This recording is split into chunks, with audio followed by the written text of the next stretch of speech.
In what has been a very eventful week in the world of professional wrestling, we have all these different stories for all these different matches heading into SummerSlam, the event of the summer. But there is no story bigger in the world of professional wrestling than the passing of the immortal Hulk Hogan.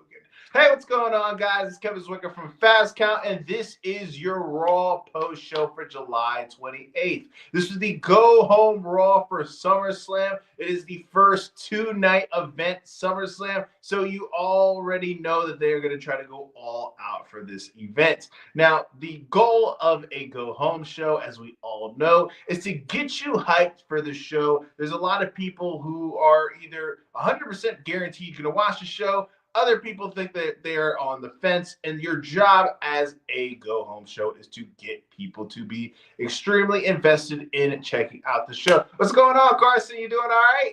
And you start off this show on an emotional note with a tribute to Hulk Hogan, just like how they did on SmackDown. But this case, it was a little bit different. They had his son, Nick Hogan, out in front and center. Obviously, you had Eric Bischoff, who is joined at the hip at Hulk Hogan ever since the WCW days.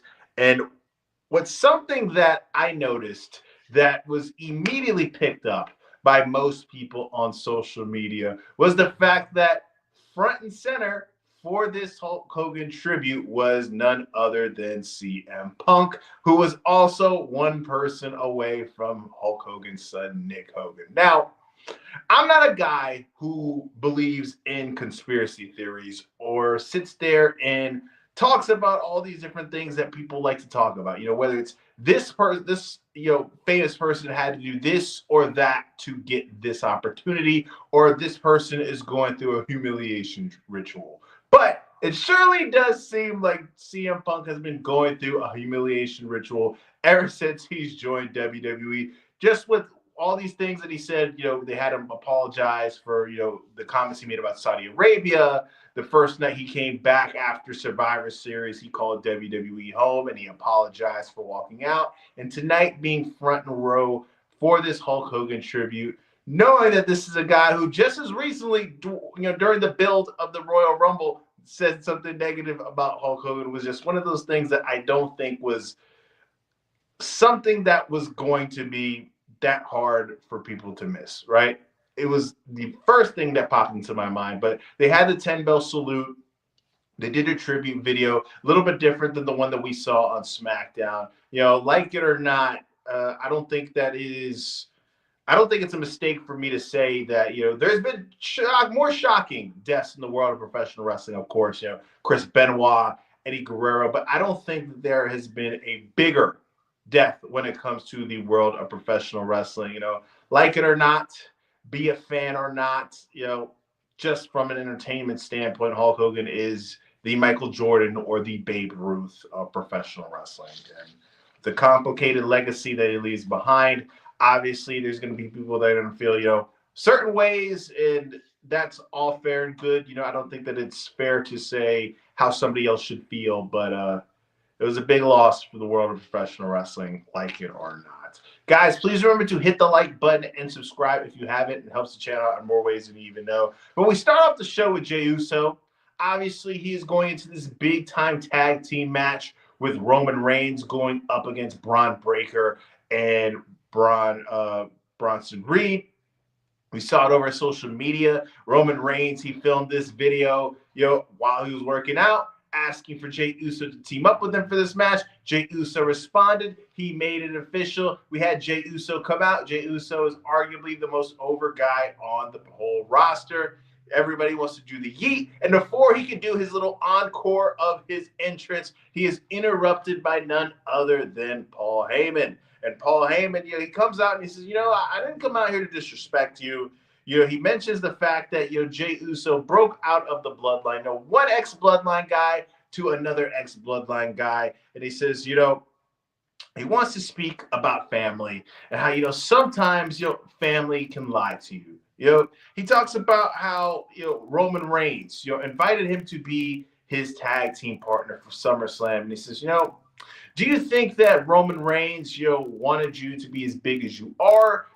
And if he says he is, he's lying. Do you think Rikishi, says, believes, do you believe that Rikishi, wants you to be bigger than he ever was? He's like, that's a lie, which if you've seen any type of snippets online or spent any amount of time listening to Rikishi's podcast, anytime he brings up Jey Uso or any members of his family, he gets disappointed and talks about them negatively. Anytime that they take any type of losses, anytime that they aren't main eventing a show, anytime that they are not front and center or the focal point of the show. So that's a big lie that Paul Heyman was trying to talk about. And then he brings up the fact, everybody, and this is a spoiler alert, everybody, knows it talks about Christmas when it deals with Santa. He says, who did your parents tell you that, Santa was the one who left you, those presents under the tree? And then he brings up the fact that Paul Heyman's a Jew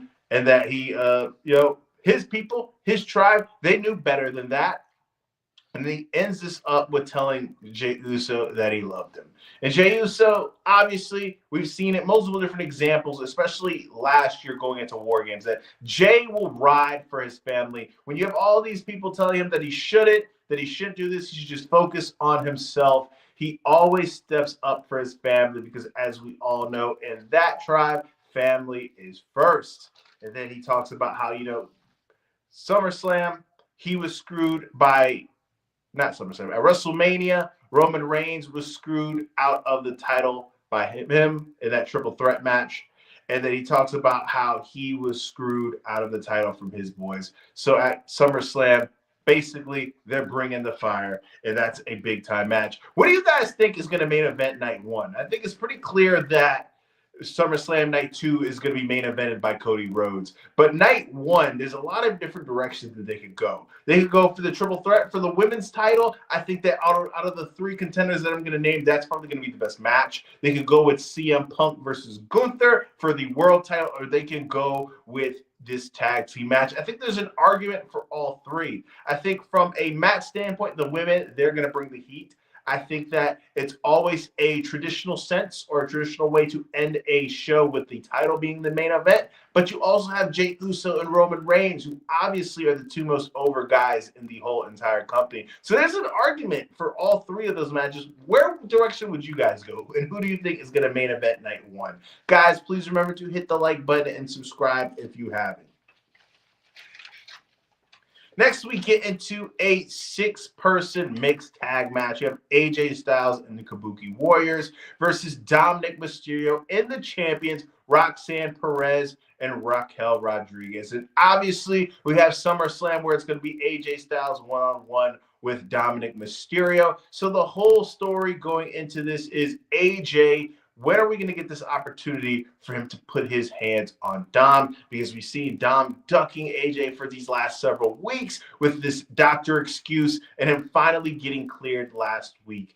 But the women here, and this has been my favorite part of the roster or the product in WWE so far, it is the women. I think that the women have been doing the best in-ring work for the last several weeks when it comes to WWE, and not just on Raw and SmackDown, but in NXT as well. The mixed tag match was weird. It was kind of weird, man. I think that the fact that, we ended up with AJ being able to get the pin on Dom, I think that basically guarantees that Dominic is going to retain the title against AJ Styles. If you guys noticed, it's just been the tradition for the last several decades that once you're having a show, a pay-per-view, PLE, the person who stands tall is usually the person who ends up losing. But I think that, the spot that I like the most is when you saw AJ kind of throw Kyrie into the outside ring area and she was able to take everybody out. I thought that was a really cool scene. AJ, obviously, he's the guy who's been able to produce a lot of great in-ring work ever since I've ever laid eyes on him, which was in TNA.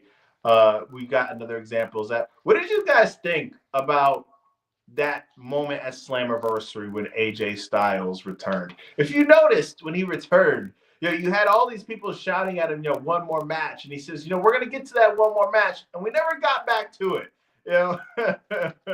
I don't think that we're ever going to get AJ Styles having another match in TNA. But I think that the fact that TNA is able to kind of like dangle that, carrot in the air of maybe we might possibly, maybe AJ might have a match in TNA. I think that's something that's going to keep people interested in potentially getting that storyline going, right? Next, we get a backstage segment where we have Jackie Redmond interviewing Sheamus. She's congratulating Sheamus on his win. He tied up his series with Rusev 1-1 after that win last week. And before Sheamus could really get into, in depth in his interview, he is interrupted by none other than Big G, Grayson Waller, who is a new man ever since Austin Theory has gotten injured and he's gone solo. He is followed by the New Day, who is obviously still in mourning after what has become of the tag team division. But I think the tag team division is in good hands, especially after that TLC match that was announced for SummerSlam that got announced on SmackDown. That's going to be really crazy, right? You see Sheamus, he's asking, Big G, Grayson Waller, if he wants to fight. And Grayson's feeling himself. He's like, yeah, maybe I do want to fight. And he's like, we're ready. And then he looks back at the New Day, and there's no New Day. And so Grayson is basically on an island of his own, and Sheamus hits him with his catchphrase, banger after banger after banger. We get this match set up. And you knew going into it what was it going to be, right? You knew Sheamus was going to basically squash Grayson Waller. And for the most part, we got that. But there was a moment in time where we may have possibly seen an upset from Grayson where you saw Sheamus being by the ropes and you see Rusev trying to get involved, but he was able to hit Grayson with a bro kick, 1, 2, 3. But after that, Sheamus got himself a nice little case of the beats by Rusev and was attacked by the Shillelagh. This is probably the one segment that has gotten the most reaction from Rusev, because I've talked about it before. Ever since Rusev has returned to the WWE, I felt like nobody has really cared what he's done, right? I feel like nobody really has had a lot of enthusiasm outside of himself about this return. And what's so weird is sometimes, we get these debates online. Obviously WWE from a more well-known standpoint, from a attendance standpoint, and just from, an impact pop culture and culture generally, that it's much bigger than AEW, right? I think the most hardened AEW fans can agree that from a notoriety standpoint, WWE is much larger, right? And we get this debate sometimes about AEW not being able to create stars. And I think that one of the arguments that people can validate the fact that AEW does make stars is when you look at the people that have transitioned from AEW to WWE, the most notable ones, Cody Rhodes, Jade Cargill, Malachi Black, back to Aleister Black, Miro, they're all presented pretty much the exact same way that they were presented in AEW.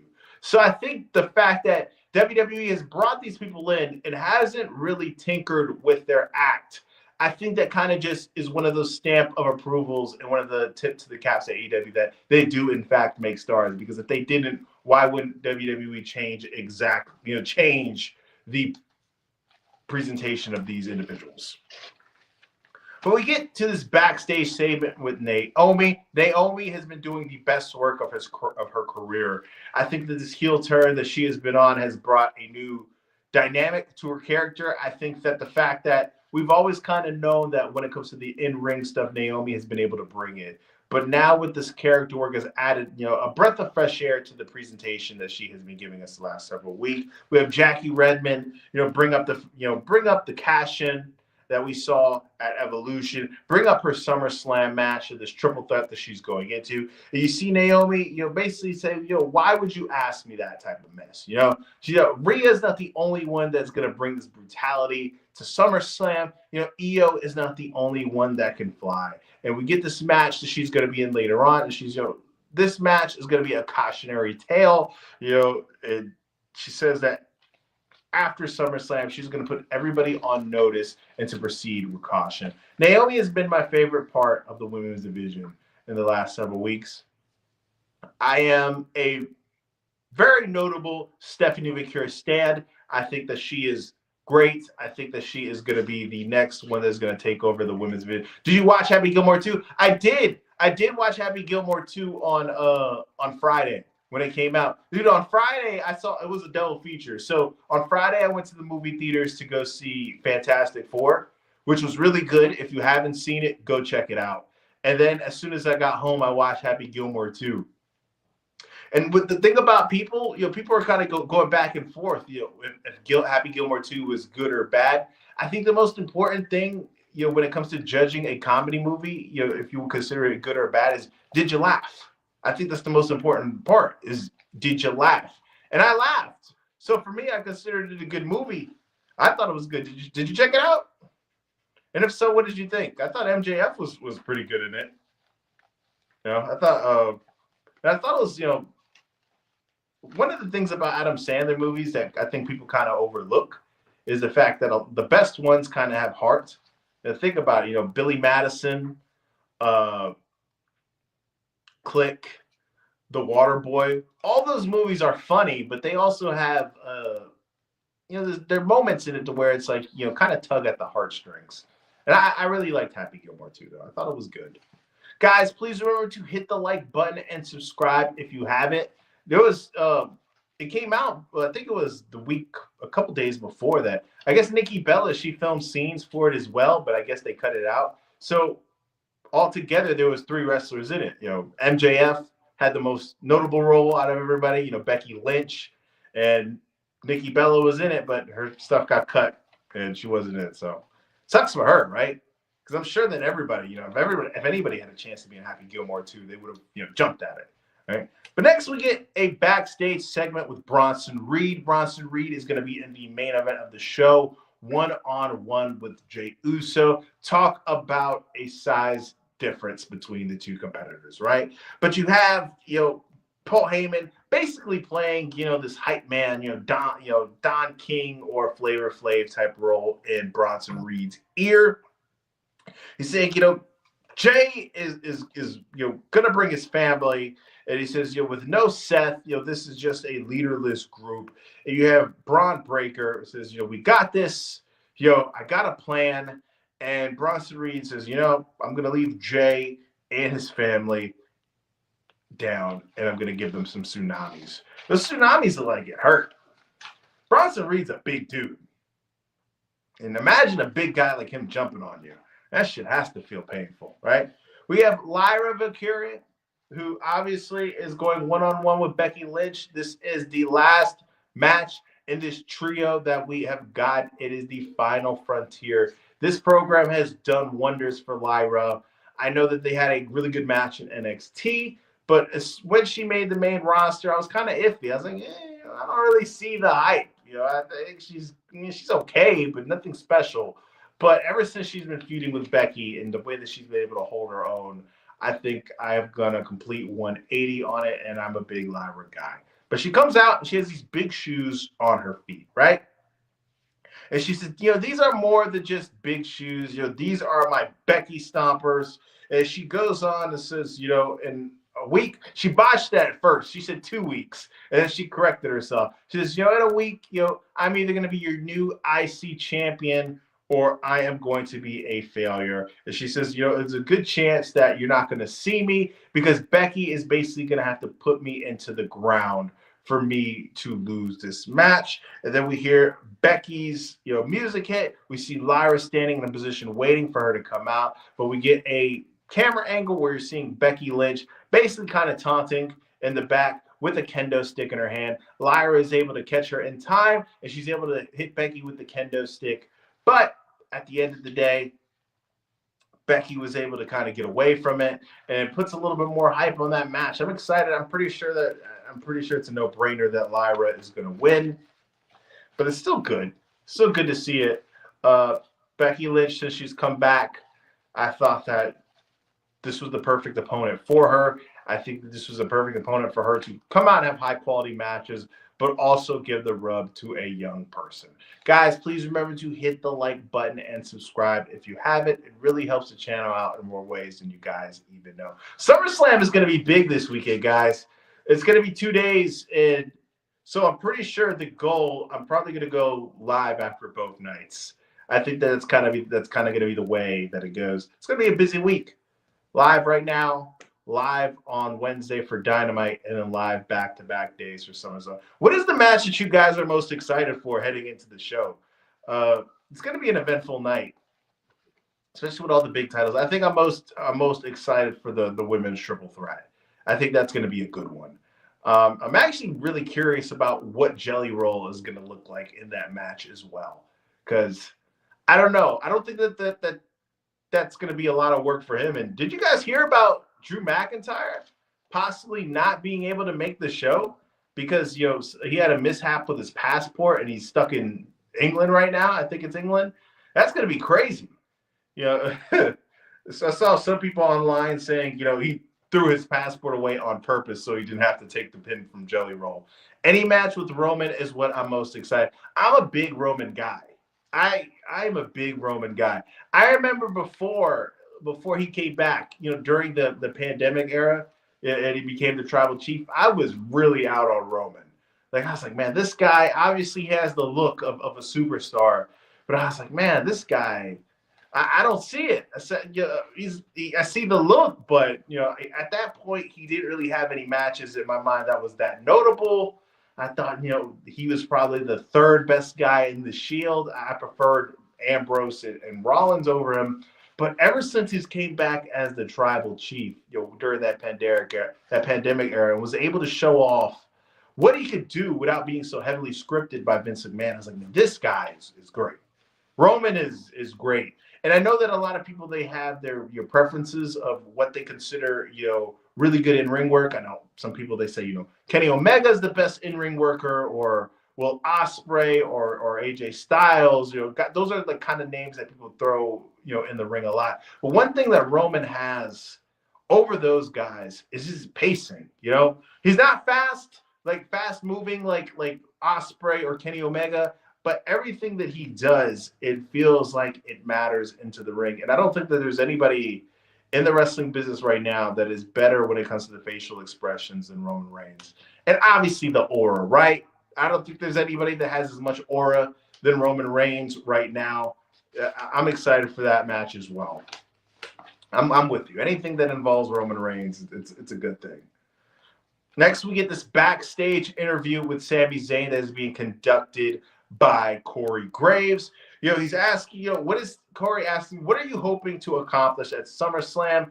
And Sami is just basically telling I just want to put all this behind me. I don't know these mind games that Karrion Kross is trying to play, and what's he trying to get at, and all these things. He thinks he's this puppet master type of guy, but I just need to get this behind me because I have bigger goals. He talked about before that his goal is to win the world title. So obviously that's something that he wants to continue to try to pursue. We see Karrion Kross interrupt this and tells Corey Graves to basically skedaddle, right? So we see Karrion sit right across from Sami, and he says, I had every intention to interrupt this interview and hit you with the steel pipe that we saw him be hit with, last week. But if I do that, that's kind of basically put the kibosh on our match at SummerSlam. And I don't want to do that, And you see Sami saying basically, very into what Karrion Kross is saying. He's like, at SummerSlam, after I beat you, I want you to hear you say, Kross was right, and that you're just like everybody else. You're not better than anybody else. And if you do that, I'll leave you alone, and you can go back to your title pursuit. And then you see Sami saying, he's like, you think you're this, you think you're this guy who has all these different, you're all these different steps ahead of everybody. He's like, but what if you're wrong? What if all these things that you're thinking, you're wrong? He's like, and at SummerSlam, when I beat you, and trust me, I'm going to beat you, I want to hear you say that Kross was wrong. High stakes, right? High stakes. If I win, you got to tell me I'm right. If you win, you got to say I'm wrong. I am not at all into Kross when it comes to the in-ring work. I think that the character work that he's doing, I think it's pretty good. I think that it's intriguing any time in wrestling when you have something that's different. it automatically interests me because, like, even if it's bad or good, at least it sits there and it sticks out in my mind. But I don't think that either of the matches that they've had in ring wise has been any good. And what happens at SummerSlam is going to be very telling because there's these rumors, and this could just be WWE messing with the guys who do the reporting that Cross doesn't have a contract by the hasn't been having a contract worked on, and his contract runs out in August, which is a couple of days away. So who knows if Cross loses? This could possibly be the last time we see Cross in WWE. But in my mind, I think that they're just gonna at the 11th hour strike a new deal. Now, if that's the right move or not, hey, it's up to you to decide that. But I think that's what's going to go down because I don't think that Cross fits well with what AEW does. He could possibly go back to TNA, but I don't think that they would pay the amount of money that he'd possibly want. So I don't think that at the end of the day, he's just going to re-sign with WWE if he hasn't already re-signed with WWE.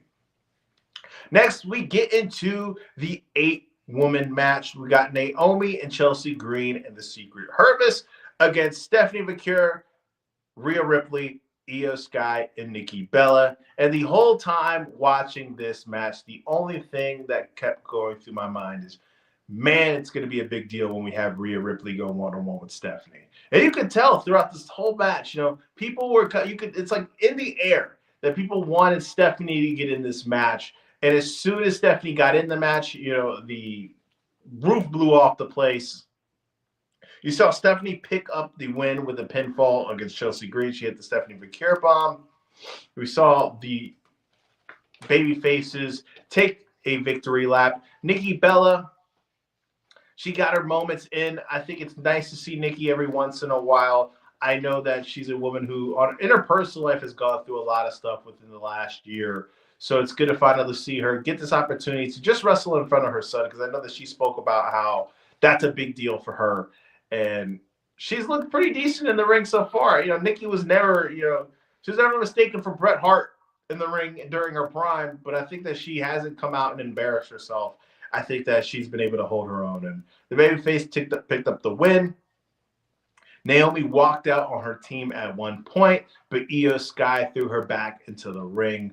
But Stephanie was basically the MVP of the match. Next, we get a Judgment Day Clubhouse segment where you see Finn telling the whole clubhouse, guys, it's just one night. He's like, when Rhea left, people said the Judgment Day was over. When Damian Priest left, they said the Judgment Day was over. He says you had many different factions in WWE that have kind of dissolved, but the Judgment Day always stays. And you see Roxanne Perez hand Dominic Mysterio a controller after Dominic asked JD and Finn if they wanted somebody to accompany them for their tag team championship match later on in the night. And Finn tells them, no, I just play video games. Roxanne hands him the controller, and then Dom asks, do you play video games? And she's like, yeah, I play video games. Do you want to play some WWE 2K? And Dom says, yeah, I do. I would like to play some WWE 2K. And you see Raquel Rodriguez be the player hater that she is. And she says, who else likes to play 2K? Liv. And Dominic kind of snaps back in reality and says, oh, shoot, let's FaceTime call her. Dominic Mysterio's got to be the most lucky guy in the WWE, right? Had Liv Morgan fight over him. Has Roxanne Perez fighting over him right now. Had Rhea Ripley fight over him before. His wife in real life is a very attractive, young lady. This guy is living everybody's dream, isn't he? Kudos to Dominic Mysterio. Next, we get the segment between CM Punk and Gunther. And when you say this match, right, for me, this should be a much bigger deal than it is, right? This is CM Punk's first opportunity at the world title in over a decade. Gunther, in my opinion, is the best in-ring worker in WWE right now. So this should be like a big marquee match, maybe even a WrestleMania level match. But I think that what WWE has done, with having all these shows, so close together, the show in Saudi Arabia, Evolution, Saturday Night's Main Event, and SummerSlam now, you have to promote all these different shows with all these different weeks, that you kind of get matches lost in the shuffle because you're trying to build up so many different events in such a short amount of time that a match like this, it should have this, in my opinion, at least a 6-week build, kind of gets shortchanged because they only had 2 weeks to build to it because of all the other shows that they had to build towards in such a short amount of time, right? But you have Gunther come out and he says, last week, I stood toe to toe with who people consider to be one of the best talkers in WWE history, the guy who claims to be the best in the world. I was able to shut up the voice of the voiceless. I left him speechless. I made Punk understand that he won't be champion. And then you hear the arrival of CM Punk, right? Crowd goes wild. Anytime CM Punk comes out, people people want to sing Cult of Personality, right? And CM Punk comes out, he's like, speechless? No. Dumbfounded? Maybe. And he starts to praise Gunther, and he says, you made me realize that, I don't want to be champion. He says, I need to be champion. He says, I need to be champion like I need air in my lungs. I need to be champion like I need blood pumping to my heart. And then he starts pandering to the crowd. He says, I need to be champion like the Red Wings need to win another Stanley Cup. They're in Detroit, by the way. He brings up a local beer that is made in Detroit. He's like, I need that like a man needs it on a hot summer day. Obviously, Punk is drug-free. Did you hear that before? Did you know? Is that a shocking thing to you that Punk is straight edge? He's only brought it up a million different times in his life, right? And then he says, you don't deserve to be, called the best in the world, right? That's something that Gunther brought up. He says, I earned being called the best in the world. He's like, your career has been impressive, but in my career, I have left bodies of numerous Hall of Famers left behind. And he says, at SummerSlam, I'm going to win the title, but at least you're going to be able to say that you were in the ring with CM Punk. What I think is going to happen is, and this could be a stretch, this could just me being, jaded by the fact that, we hear all these different, we've been worked so much as professional wrestling fans. What I think is going to happen is we can possibly see CM Punk win the match. And then we see, this emotional celebration. He was, he went through hell in this match with Gunther. You see CM Punk, the eyes welling up. And then you hear Seth Rollins' music hits. He cashes in the Money in the Bank briefcase, and he defeats CM Punk for the championship. I think that'd be the best way to go. If Seth Rollins is cleared, I feel like we're being, led on with how severe this injury is actually to Seth Rollins. I feel like they're kind of over-exaggerating. I think that'd be the best moment because you have that moment of CM Punk be able to experience him being a champion, but Seth Rollins is able to dash it away like that. I think that'd be the most satisfying way that we can continue to prolong the story between Seth Rollins and CM Punk. You think he's more interested in Cena's title? I don't know, because I think with that, I think the whole thing that they're trying to go with is eventually to get Cody Rhodes back the title. I do think Cody Rhodes is going to beat John Cena. I think that I wouldn't bet, my life savings on it, but I'm 98% sure that Cody is going to win that. Why would you say that you think he's more interested in Cena's title? Because it's taking it away from the GOAT? I think it'd make more sense to take it away from CM Punk, right? Because he hates Punk. We've never really had any indication that Punk and Cena have a thing. I'm kind of bored of Rollins and Punk, to be honest with you. I feel like it's been a good run, but like how ever since CM Punk has returned, those are the main person that Punk has been feuding with outside of Drew McIntyre. It's like, can we move on eventually? There's other more interesting people for CM Punk to have these long-term feuds with, in my opinion, outside of Seth Rollins. But we get to the main event, Jey Uso versus Bronson Reed. And I think this went the exact way that most people would assume it would go, right? I remember the group called out Cena a couple of months ago and then just forgot about it. That's true. They did just forget about it, right? That did happen. But this match went the exact same way. A lot of storylines having a lot of plot holes, if you really think about it, right? The main storyline, John Cena, the heel turn, this thing that should be this ginormous occasion. If you really pay attention to the storyline that we've gotten and what he said post the Elimination Chamber heel turn, a lot of plot holes in that story, right? I think No Rock and it really plays a fact. What do you think about this? Did you hear the room? Did you hear the story break out about WWE and Travis Scott falling out? What do you think about that? Sit around and really pay attention to this, right? If WWE had this falling out with Travis Scott, right? And let's say they don't work with each other anymore. You had him be involved in two extremely significant moments. The John Cena heel turn, which is, going to be one of these moments in history that people are going to look back on for years to come. And then he was involved in the main event for, the WrestleMania, where we saw another significant thing occur with John Cena winning 17. And now, less than 6 months, from those events, he's on the outs. That is crazy. Think about that, man. Like, you're not even being able to enjoy the fruits of your labor with a potential Travis Scott match, or maybe another, popping out of him being involved.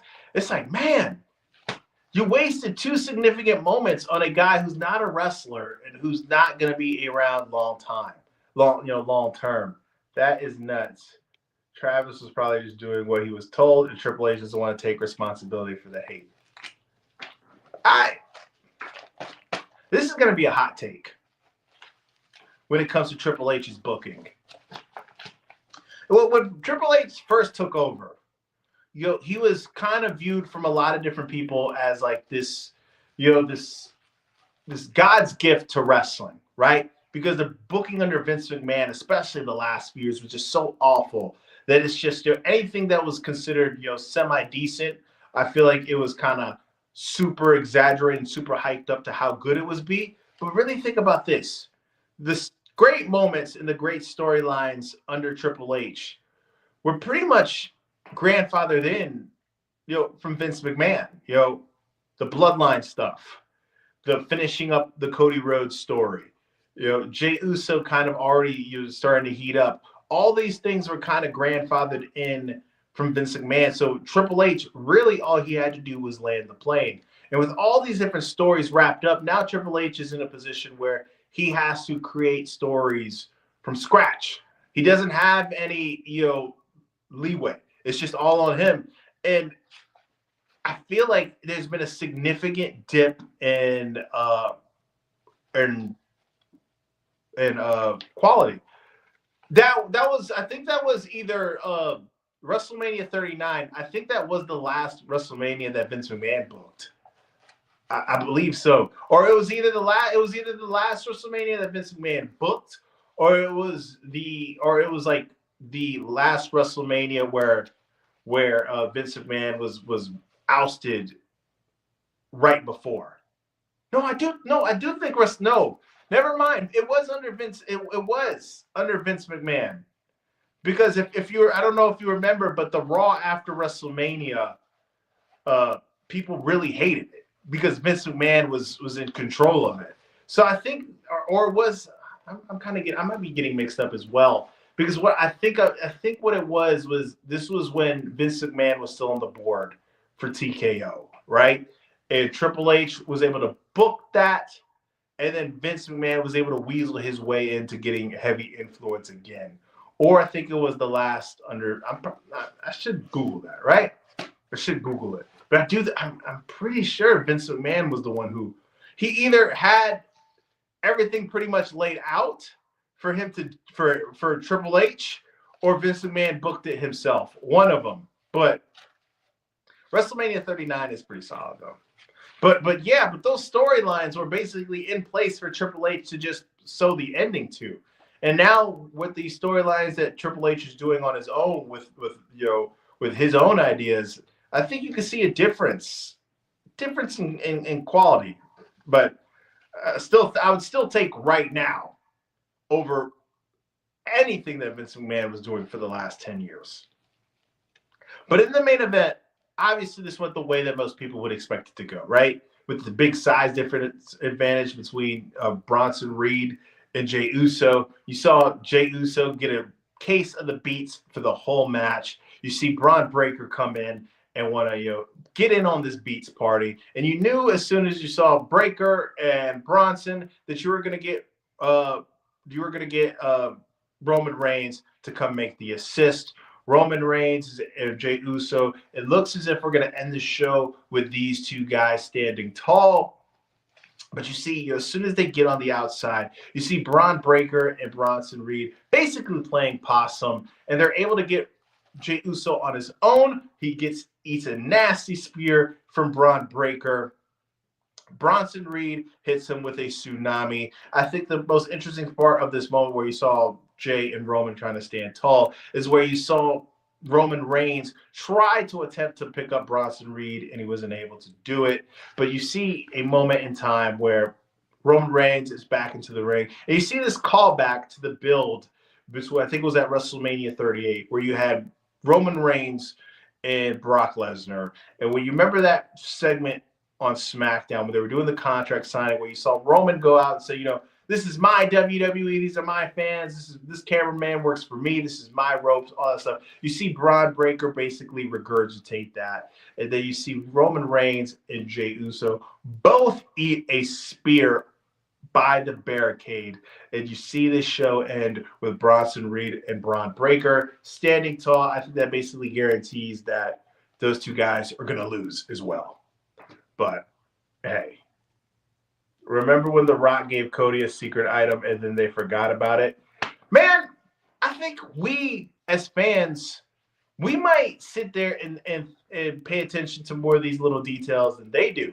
Because, you remember the Rolex, Cody Rhodes, he sat there and he took like an Instagram picture showing off that Rolex that the Rock gave him. People thinking, oh, that means a heel. And then, the night after WrestleMania when The Rock gave him that item, we had no idea, what that was, and we had no follow-up to that. We had no follow-up to why John Cena sold his soul to The Rock. Anything that involves The Rock, I think this is what happens. I think Triple H has the storyline and has a direction of where he wants to go with it. And then The Rock randomly hits him up and says, hey, I want to come do something. They create this big moment that, The Rock could go out and it will satisfy his ego. It'll have people talking, be like, oh, man, that was such a cool thing that we saw with The Rock. And The Rock leaves, and then Triple H is kind of basically tasked with picking up the pieces and trying to make something out of what The Rock just put in front of his desk. And then we just had the whole cycle repeat.